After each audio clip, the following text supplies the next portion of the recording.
Hey there, welcome to the Focus Podcast with Taralee. This is the place where we talk about real life, real relationships, and how to grow through it all. If you're looking for simple mindset shifts, better communication, and deeper connections, you're in the right spot. Let's dive in.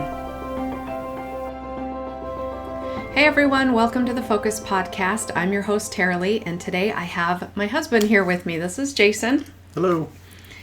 Jason is going to be my first guest that I'm hosting. I did interview my son the other day, so we're going to post this episode actually before that because I wanted to talk a little bit about something that I put in my blog about teens with anxiety and parents, what you can do to help your teen through anxiety.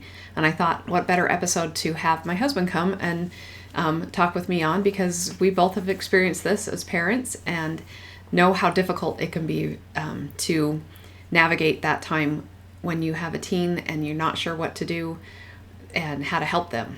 Okay, so we're going to jump into it. I've got a few notes here up on my screen that I want to talk a little bit about.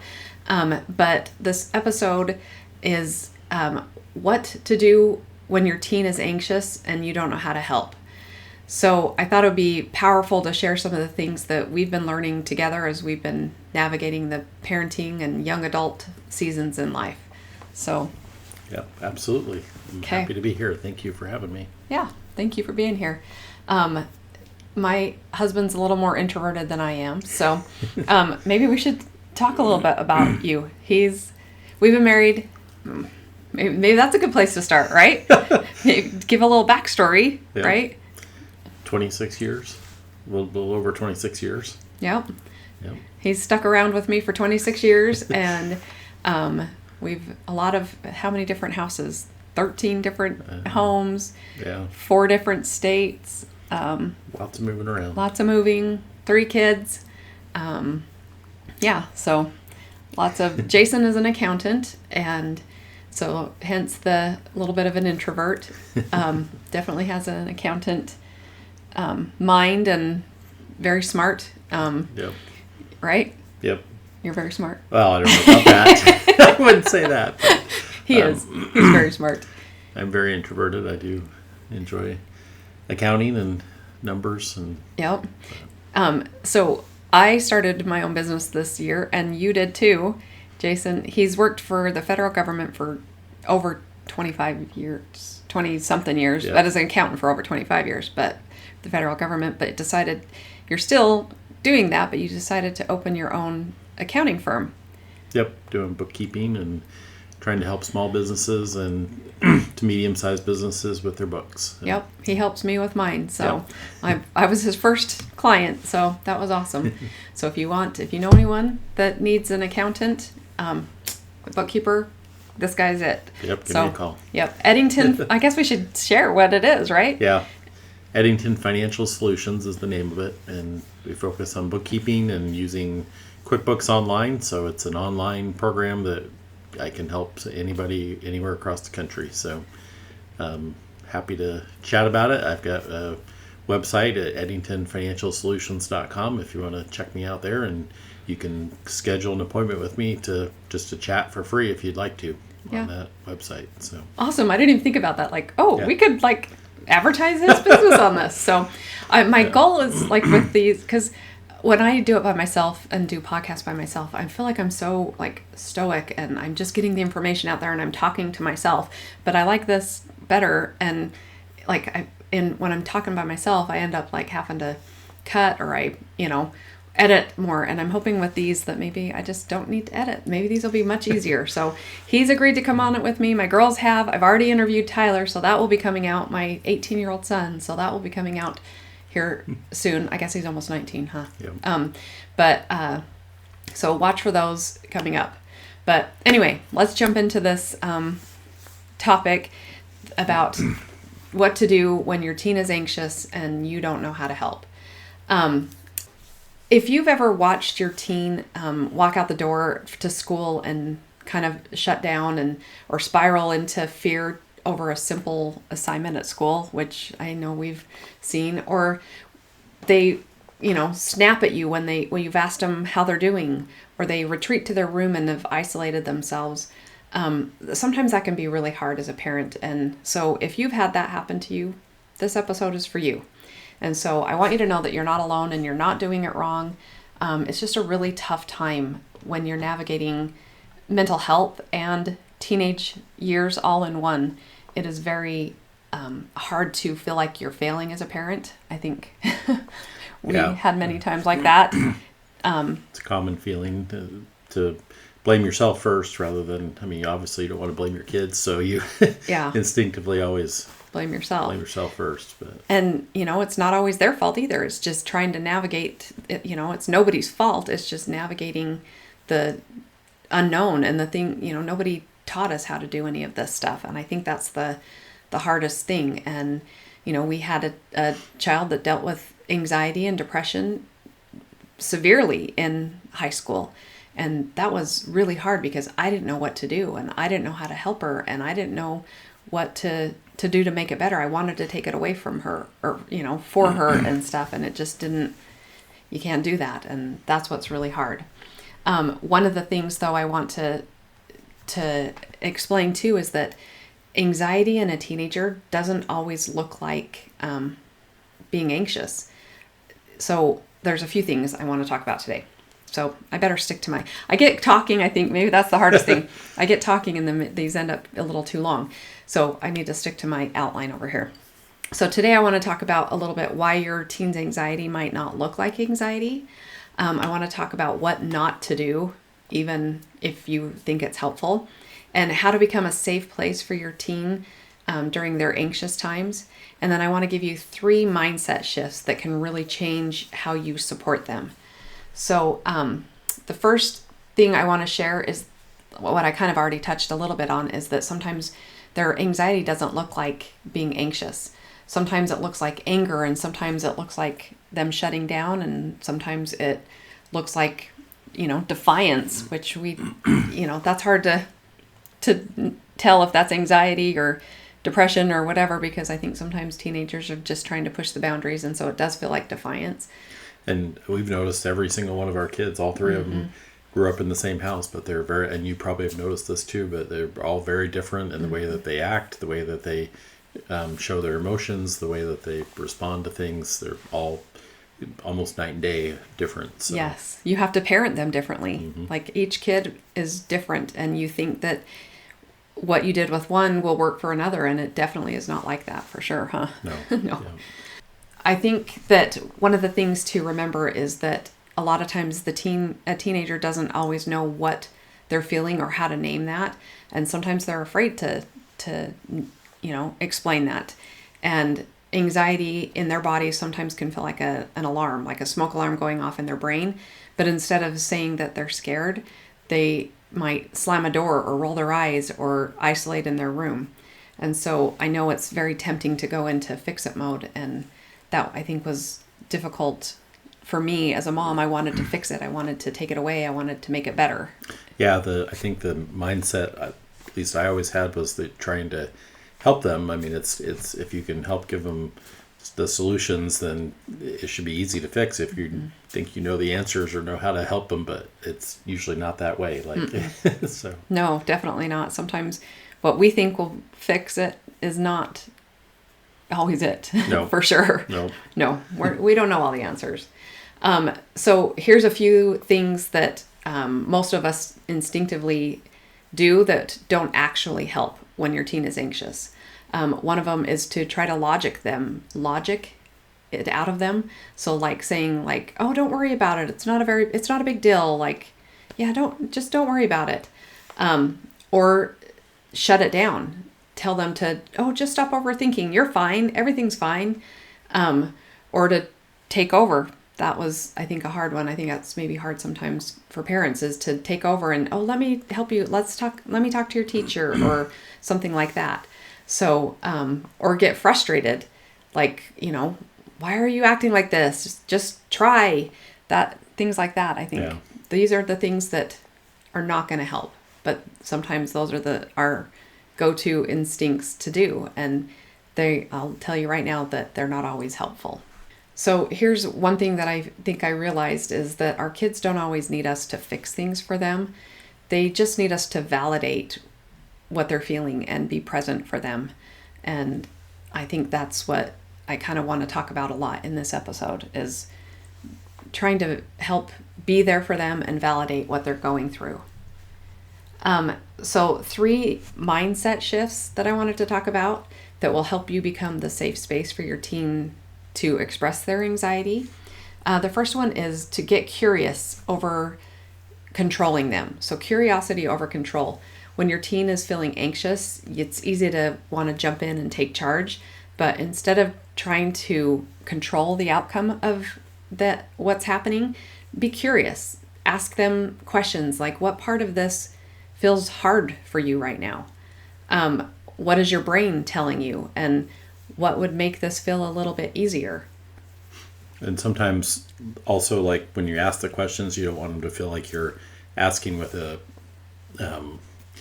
agenda that you're going to try to fix them, or try to, like the things we talked about previously, but really just genuinely show care and listen. And that's the hardest thing for me as a parent, is not to get into that mode and stuff, but it is important to... Yeah. Yep. And that leads me to the very next one, validation without fixing. You can say to them like, oh, that makes sense that you'd feel that way. Or, I'm glad you told me. I'm here for you. Things like that, right? Yeah. And if you can say that enough times that they know that you're not going to try to jump in and fix it, that you're just validating the way that they're feeling makes sense. That it's okay to feel that way. Like, everybody can have their feelings and process them, and part of processing them and figuring out a solution is how they grow, and us giving them a solution isn't going to help them do that. So. Yeah, I like that. Yeah, because if they don't figure it out themselves, then they don't get that problem-solving yeah, exactly. experience. Yeah, I like that. I think that's one area as a mom that I think in my mind, like, looking back, you always think, oh, I could have done that better. And that was one area that I know, especially with our oldest, that in my mind, I was thinking that, oh, I'm just not going to make a big deal out of this scary thing for her, because if I jump in and say, oh, it's scary or whatever, and that I was validating her fear. But instead, I think I wasn't like agreeing with whatever fear she was doing. It was diminishing it rather than allowing her to have that fear, but then helping her through that fear. Does that make sense? Yeah. And so if I could go back and change something as a parent, I think I would do that differently. The more I've learned about that, I think that is something that I would change and do differently. And if that doesn't make sense and I need more clarification on that, comment below and or let me know, because I can go further into that, because that is something that one of the big things that I wish I could do differently and have done differently as I've learned. Mm-hmm. And like I said in my last episode, when you know better, you do better. And that is definitely, that's been a lot of my motto as a parent. When you know better, you do better, for sure. Yep.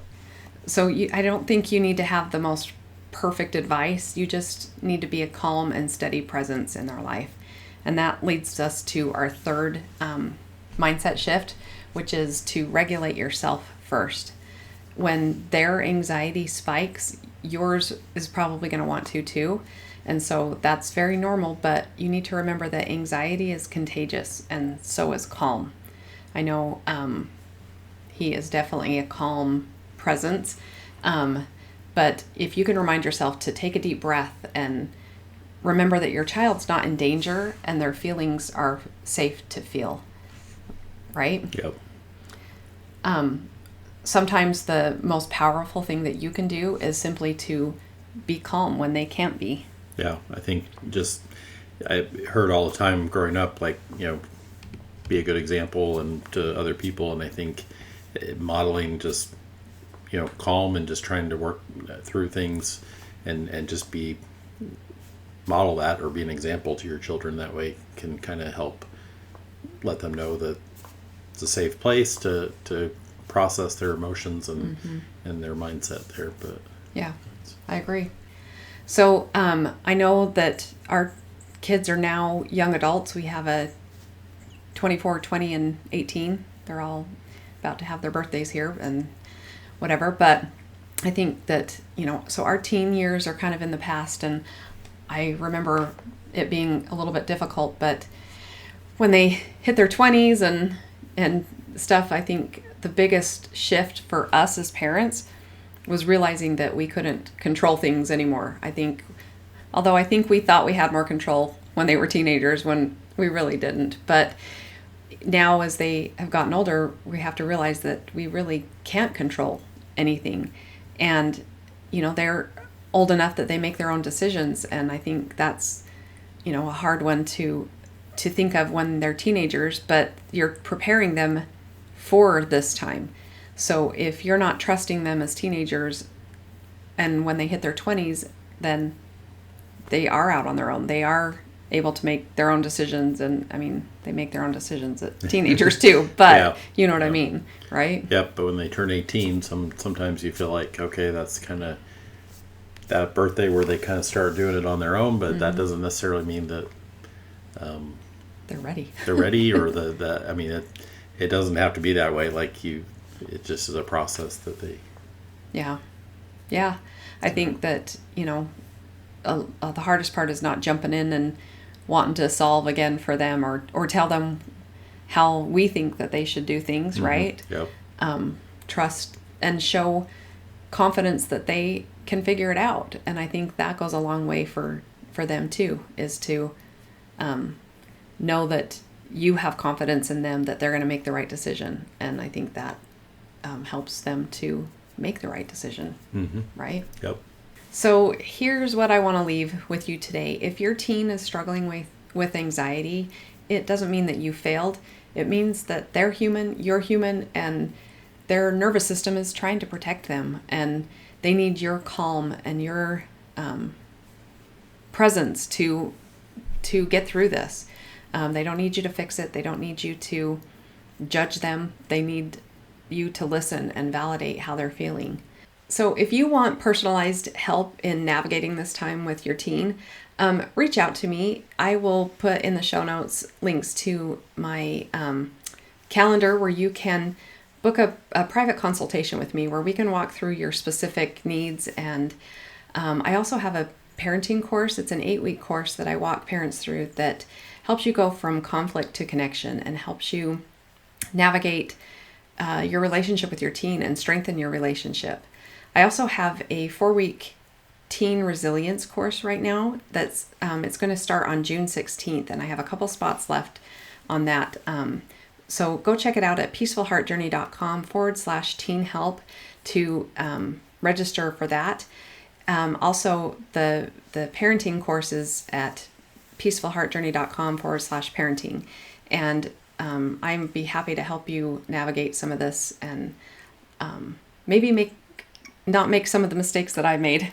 She's really good at this. If you have any, I pay him to say that. If you have any concern, she's excellent at communicating with not only teens but with other people and helping them through their.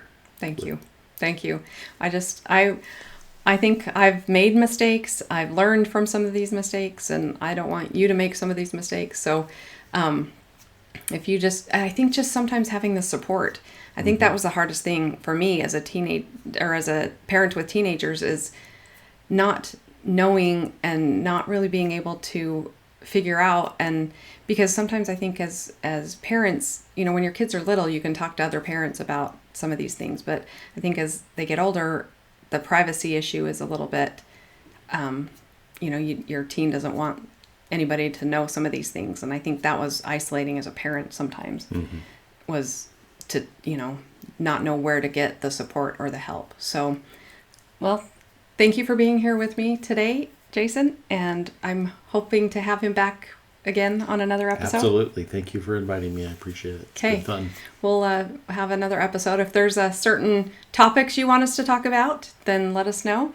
And I've got my girls that are going to be coming on here soon. Haven't interviewed them yet, but I have interviewed my son. So watch for that one coming up here shortly. So remember, what you focus on expands. Thank you.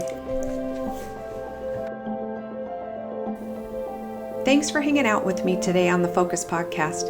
If something stood out or helped you in some way, feel free to share it or leave a quick review. It means a lot. Keep showing up, keep growing, and I'll catch you in the next episode.